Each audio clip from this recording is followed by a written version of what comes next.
Hello everyone. So in my today the third lecture on probability, class 12, I'll discuss some question of exercise 13.2.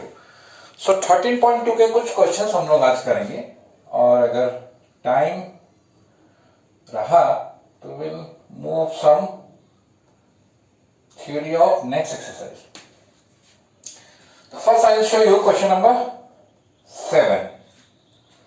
इससे पहले जो भी questions है I think उसमें से एक क्वेश्चन मैंने कल कराया था माय प्रीवियस वीडियो और कुछ क्वेश्चंस है वो ऑलरेडी डायरेक्ट फॉर्मूला बेस है इसलिए मैं उनको नहीं कर रहा हूं। I do question number 7। इसमें बोला है प्रोबेबिलिटी ऑफ ए हाफ दिया हुआ है, प्रोबेबिलिटी ऑफ बी बी नहीं दिया हुआ है, A union B equal to दिया हुआ है 3/5 and probability of B equal to P बोला है। Find P if number A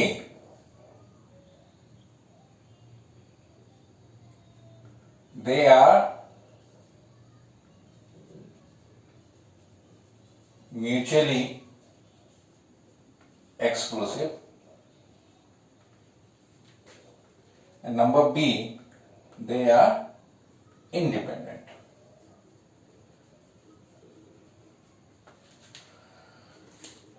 So इस क्वेश्चन में फर्स्ट थिंग आप लोगों को यह ख्याल रखना है that mutually exclusive and independent are not the same thing, दोनों एक नहीं है, दोनों अलग अलग है।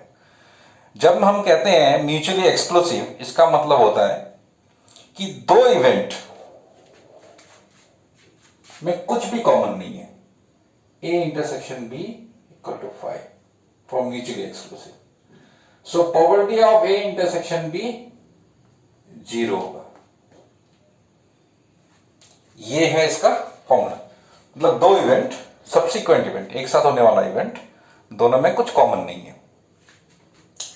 इंडिपेंडेंट में होता है probability of A intersection B मतलब probability of A into probability of B. तो दोनों में थोड़ा अंतर है और ये दोनों क्वेश्चन अलग है, मतलब अगर हम जब म्यूचुअली एक्सक्लूसिव लेंगे तब उसको इंडिपेंडेंट नहीं लेंगे, फिर इससे हमको रिजल्ट निकालना है। तो इसके सॉल्यूशन में all of you know that probability of A union B का फॉर्मूला क्या है। ये है probability of A plus probability of B minus probability of A intersection, ये फॉर्मूला है। तो number 1, if A and B are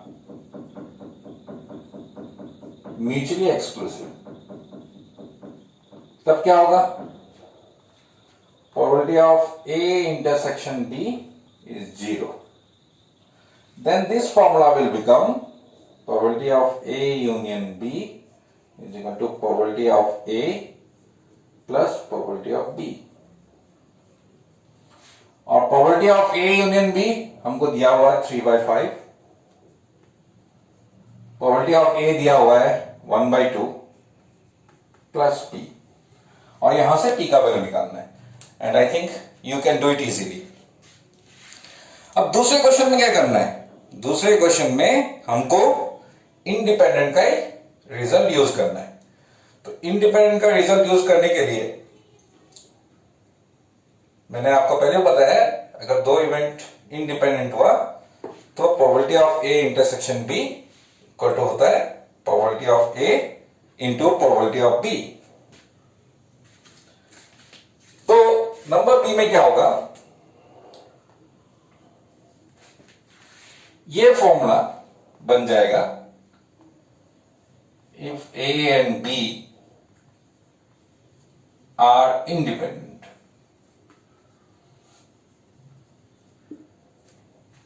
तो probability of A union B होगा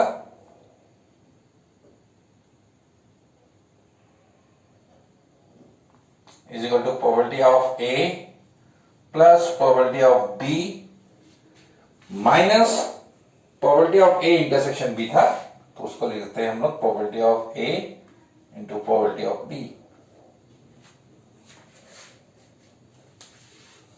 आप यहां पे रीजन लिख सकते हैं, probability of A intersection B equal to probability of A into probability of B. तो इसका वैल्यू बिठा दिया। Probability of A union B है हमारे पास में 3/5 equal to half plus P minus half into P. ये हो गया मेरा 3/5 माइनस हाफ, और ये पूरे पार्ट में p माइनस p/2। ये हो गया p/2, और यहां से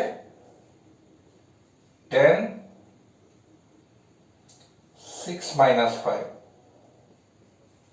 सॉल्व करके p का वैल्यू निकालना है। तो ये था इस दोनों का आंसर। तो इसमें यही चीज ध्यान रखना है, बहुत लोग क्या करते हैं म्यूचुअली एक्सक्लूसिव और इंडिपेंडेंट सेम इवेंट सोचते हैं। So they are not same actually, दोनों का अलग अलग आइडिया है। अगर म्यूचुअली एक्सक्लूसिव प्रोबेबिलिटी 0 होगा इंटरसेक्शन का, और इंडिपेंडेंट होगा तो इंटरसेक्शन का प्रोबेबिलिटी होगा probability of A into probability of B. अब हम लोग एक नया क्वेश्चन लेते हैं इसी एक्सरसाइज का।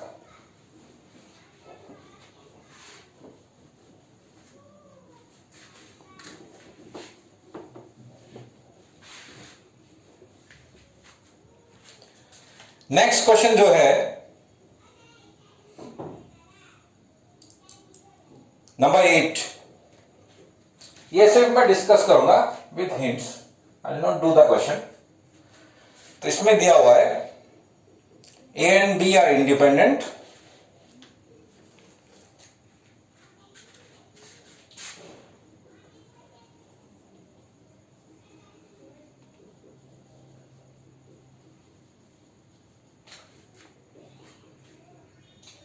Probability of A equal to 0.3, probability of B equal to 0.4। Find number 1 probability of A intersection B, number 2 probability of A union B, number 3 probability of A by B, number 4 probability of B by A। तो मेरे हिसाब से ये आप लोगों के लिए इतना प्रॉब्लम नहीं है। A एंड B इंडिपेंडेंट, तो probability of A and B क्या होगा?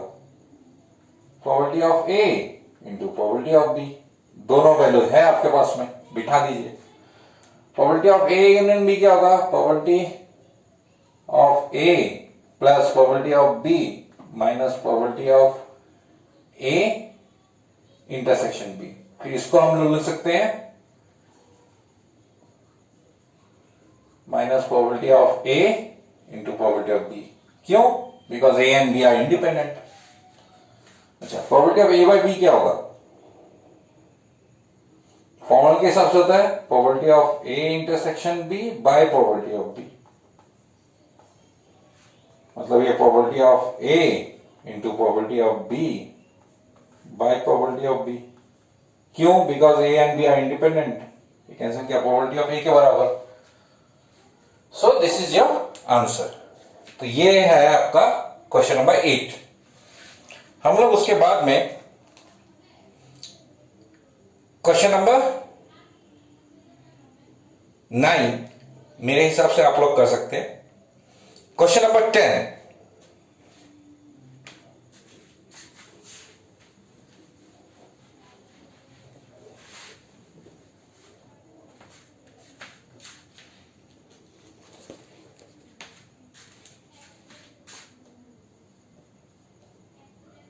events A and B are such that probability of A is equal to 1 by 2, probability of B is equal to 7 by 12, probability of not A or not B is equal to 1 by 4. State whether A or B are independent or not.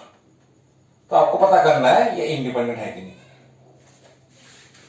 तो उसके लिए हम लोग क्या करना होगा, इसके लिए ये जो रिजल्ट है इसको देखते हैं हम लोगों को क्या मिलता है. प्रोबेबिलिटी ऑफ नॉट ए और not B is equal to 1 by 4. तो इसका मतलब है नॉट ए, कल के अगर वीडियो में मैं लास्ट में मैंने कुछ फॉर्मूले दिए थे. तो नॉट ए मीन्स है ए कॉम्प्लीमेंट और मतलब है यूनियन, ये है बी कॉम्प्लीमेंट इंटू 1 by 4. तो ये अगर मैं होल कॉम्प्लीमेंट कर दूंगा तो ए यहां बीच में यूनियन है, that will change to intersection.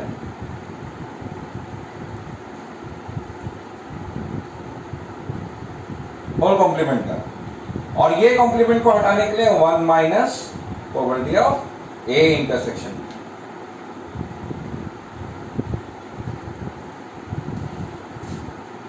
ये हो गया 1 minus 1 by 4 equal to probability of A intersection B. मतलब ये हो गया 3 by 4 is equal to probability of A intersection B. किसी भी क्वेश्चन में इंडिपेंडेंट है कि नहीं पता करने के लिए मुझे क्या पता करना पड़ता है, probability of A into probability of B is equal to probability of A intersection B होगा कि नहीं.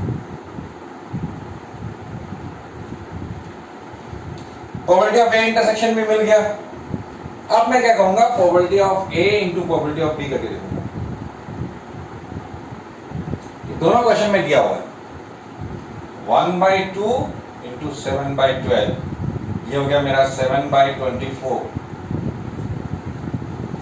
ये इसके बराबर आ रहा है क्या, probability of A intersection B is not equal to probability of A intersection.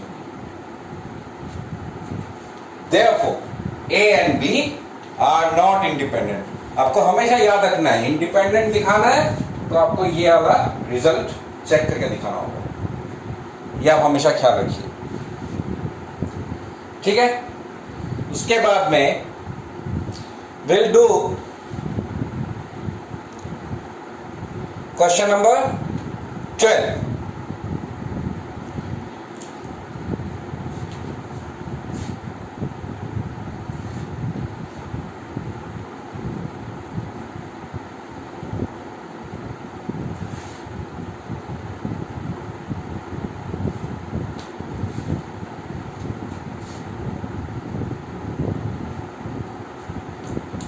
Question number 12. A die is tossed thrice.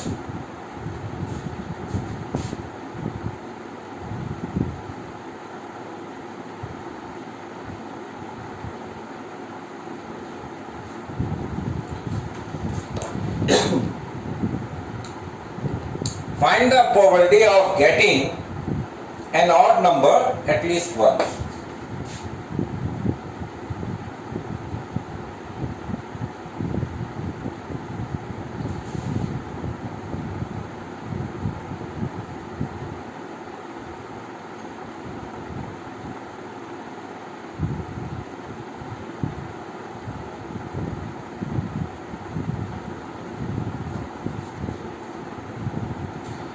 अच्छा, a die is tossed thrice.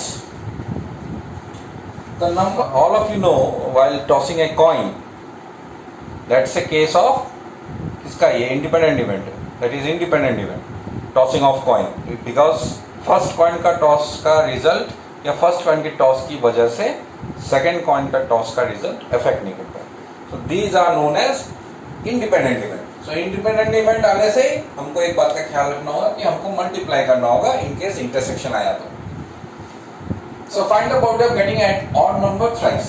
So इस एक टॉस करने से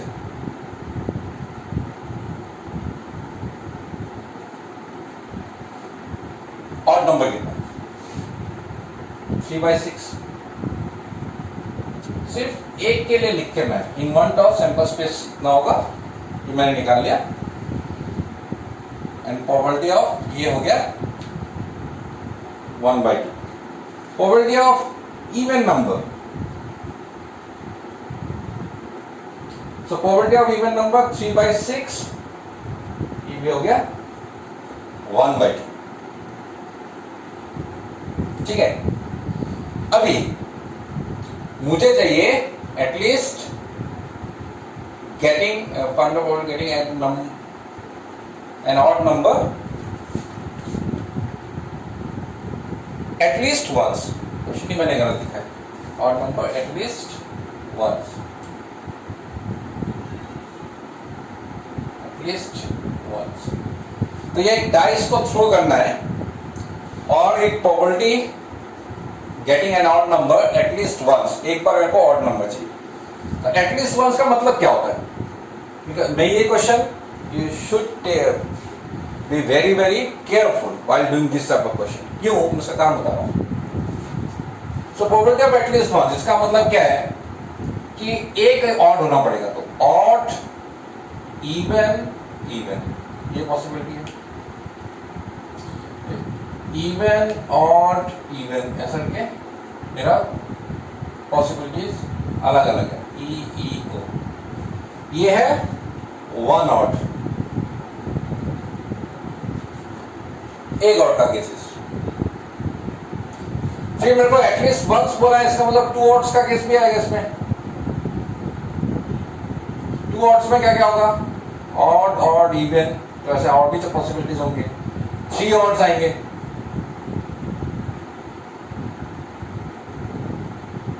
तो ऐसे बहुत सारे केस होंगे. But there is a shortcut. ये जो शॉर्टकट है ये शॉर्टकट बताने के लिए मैंने ये क्वेश्चन आपके सामने करके दिखाया. शॉर्टकट क्या है? कल मैंने एक फॉर्मूला लिखा था प्रोबेबिलिटी ऑफ एटलीस्ट वन मतलब है 1 माइनस प्रोबेबिलिटी ऑफ नन.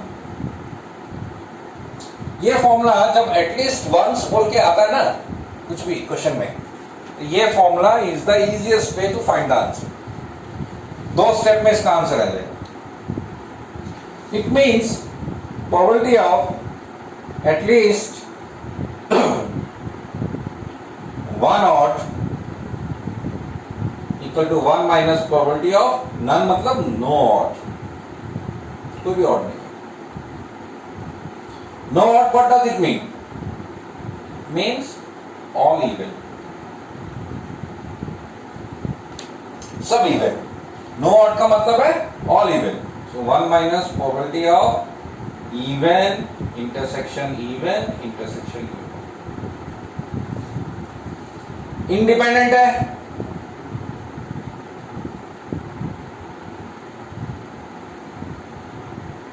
तो इसको इंटरसेक्शन को हम लोग कैसे लिख सकते हैं? ये हो गया 1 माइनस 1/2 इंटू 1/2 1/2 1 माइनस 1/8 7/8. लेकिन अगर इसको हम लोग इस तरह से 1 ऑड का केस, 2 ऑड का केस, 3 ऑड का केस अगर हमने लिया होता तो हमारा ये क्वेश्चन करने में बहुत लंबा कैलकुलेशन होता है और कुछ छूट भी सकता है. यहां पे तो सिर्फ बोला है कि टॉस थ्राइस 3 बार टॉस करना है. लेकिन अगर 5 बार टॉस करना होता तो then there will be a lot of cases. At least one में एक ऑड आएगा, 2 ऑड आएगा, 3 ऑड आएगा, 4 ऑड आएगा. फिर उसका पोजीशन की भी बात है. ऑड यहाँ पहले है, फिर बीच में भी हो सकता है, लास्ट में भी हो सकता है. तो ऐसे पॉसिबिलिटीज की वजह से there will be a lot of cases. So when you see probability of at least once, you use this method. और इससे आपको रिजल्ट बहुत ही इजीली मिलेगा। ठीक है, okay, will do one more question, that is question number 14 and this question is actually came many times in your board examination. Board examination में बहुत बार आया हुआ है। क्वेश्चन नंबर 14,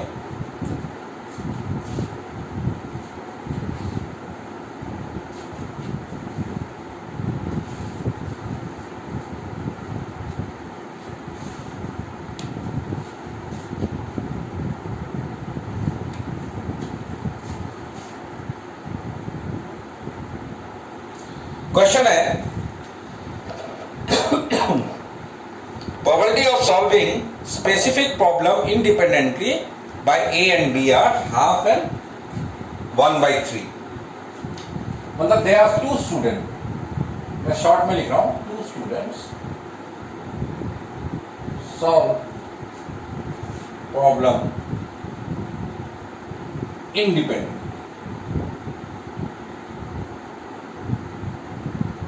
एंड दोनों स्टूडेंट का प्रॉब्लम सॉल्विंग का पॉसिबिलिटीज है, probability of A equal to probability of half और प्रोबेबिलिटी ऑफ बी है 1/3.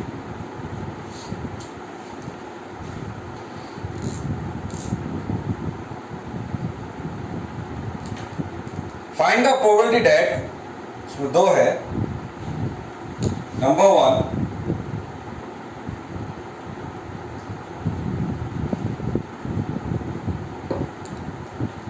the problem is solved.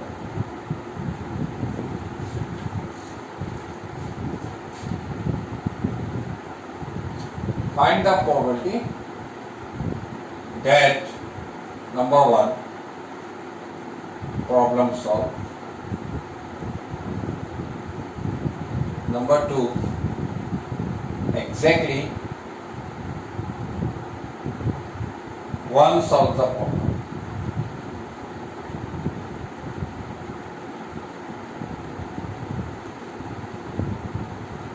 Very easy question, सिर्फ कुछ चीजों का ख्याल आपको रखना होगा। First thing, two student solve problem independently, ये वर्ड क्वेश्चन में दिया हुआ है।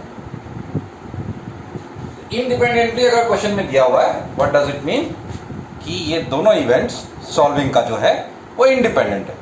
तो अगर इंडिपेंडेंट है तो हमको वो फॉर्मूला याद ही रखना होगा, that probability of A intersection B equal to, हम लोग लिखेंगे probability of A into probability of, ये हमेशा इंडिपेंडेंटली वर्ड देखने के बाद में ये फॉर्मूला आपको हमेशा दिमाग में रखना होगा। तो नंबर फर्स्ट मैं निकाल लेता हूँ, प्रोबेबिलिटी ऑफ ए मेरे को दिया हुआ है half, probability of A complement, what does it mean, इसका मतलब problem not solve by A complement का मतलब है नॉट ए, मतलब ए ने सॉल्व नहीं कर पाया, ये हमेशा 1 माइनस प्रोबेबिलिटी ऑफ ए होता है, so 1 minus half is half of A. Probability of B complement 1/3, probability of B 1/3, probability of B complement होगा 1 minus probability of B, that is probability of B complement हुआ 1 minus 1/3 equal to 2/3। ये result मैंने ले ली। अभी number 1 में है, what is the probability that the problem solve,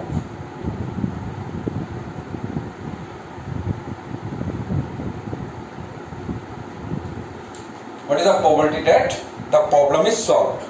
problem solve का मेरे पास में दो पॉसिबिलिटीज है, मतलब दो तरीके से हम लोग कर सकते हैं। It means A solved, B cannot solve, B solve नहीं कर पाया, और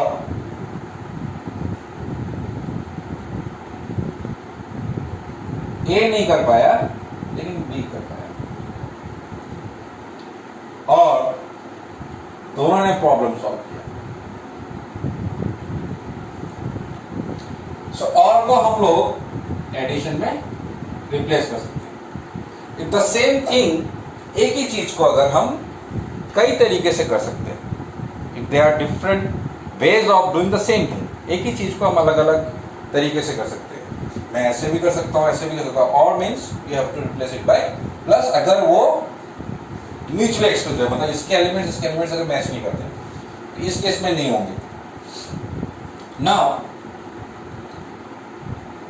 एक और मैंने थ्योरम लिखा था, ए एंड बी इंडिपेंडेंट होने से A and B complement are also independent. ये मैंने कराया था, इफ यू रिमेंबर मेरे से पहले वाले वीडियो में। इसको मैं लिखता हूँ probability of A into probability of B complement, मतलब ए और बी अगर इंडिपेंडेंट है तो ए और बी कॉम्प्लीमेंट बी, मतलब इसको भी हम लोग ऐसे मल्टीप्लाई में लिख सकते हैं, सेम वैसे ही ये वाला और ऐसे ये वाला। लेकिन इससे भी इजी एक मेथड है जिससे इतना सारा नहीं लिख के भी हम लोग we can do it easily. और वो मेथड क्या है? प्रॉब्लम सॉल्व मतलब एटलीस्ट वन सॉल्व, कम से कम एक ने प्रॉब्लम सॉल्व किया, तब वो हम प्रॉब्लम सॉल्व बोलते हैं। कम से कम एक ने, at least one. So at least one को हम लोग हमेशा one minus probability of null, ये मैंने फॉर्मूला अभी थोड़ी देर पहले क्वेश्चन में भी किया था, और हम लोग ऐसे लिखते हैं no one solved.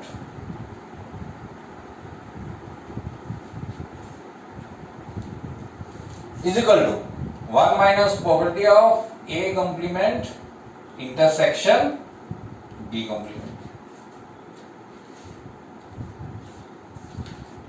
Equal to one minus probability of A complement into probability of B complement, क्योंकि ए बी इंडिपेंडेंट हुआ तो ए कॉम्प्लीमेंट बी कॉम्प्लीमेंट भी इंडिपेंडेंट होता है, उसको भी हम लोग ऐसे लिख सकते हैं। अब ये दोनों वैल्यू मेरे पास में है, A complement is half, B complement का probability 2/3, so put it here, you will get your answer. So this can be done in two different ways, लेकिन ये वाला मेथड थोड़ा सा कैलकुलेशन लंबा हो जाएगा, ये वाला इजी हो जाएगा। So that you have to take care, you can do in any method, both method are correct, you will get the same answer from both the method. Number B, exactly one solves the problem.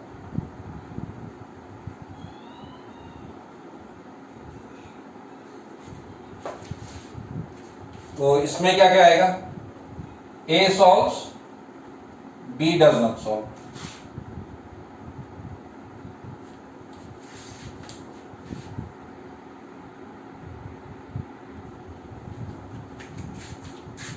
Plus A does not solve, B solve. And I think इसके आगे क्या करना है आपको पता होगा, that you can do it easily.